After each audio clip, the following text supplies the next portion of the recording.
My name is Paulie Melanoche. Hey, it's Ryan Even from RyanEven.com. My name really isn't Paulie, but today I'm tackling an audience question about pen names. Should you use a pen name or should you use your real name? And I've actually done both in my business, and I'll give you my thoughts on that. But first, just a little disclaimer, I'm not an attorney, so this is not to be considered legal advice. As far as I'm aware, there's no problem at all with using a pen name in your business or when writing a book, as long as you're not making up false claims, as long as the stories you tell in your business are true stories, there's no problem with changing your name. But again, that's my understanding. I'm not an attorney, so if you're unsure on that, if you have any questions about that, consult your attorney. That being said, the way things happened for me is when I started in my first niche, which I'm no longer in, but I was using my real name in that niche, and then when I went out and started expanding into other niches, and just a side note, that was actually a mistake on my part getting into multiple niches. You're much better off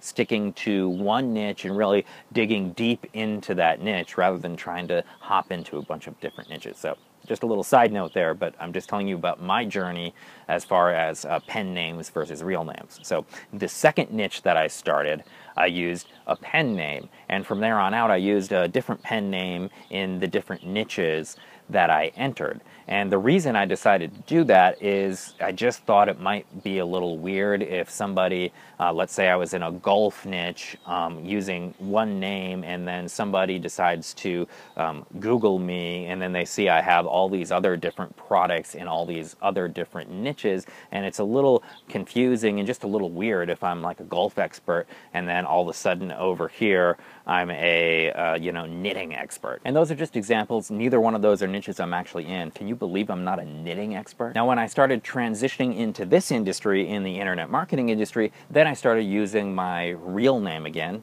Ryan Even is my real name, because this is ultimately the niche that I'm passionate about, and this is the brand that I want to build, and I want to build that brand using my own name. So ultimately for you, it comes down to if you're comfortable with using your own name and having that out there in the public or not. And if you're not comfortable with it because you don't like the niche that you're in, then you're probably in the wrong niche, and that's something that you're going to want to rethink. But if it's just a privacy thing, if you don't want to use your real name, I get that. You know, I've had people send me some pretty weird things in the mail before, some weird holiday cards with like 40 different stickers on them and just all kinds of bizarre things. If you're uncomfortable with that, that's fine.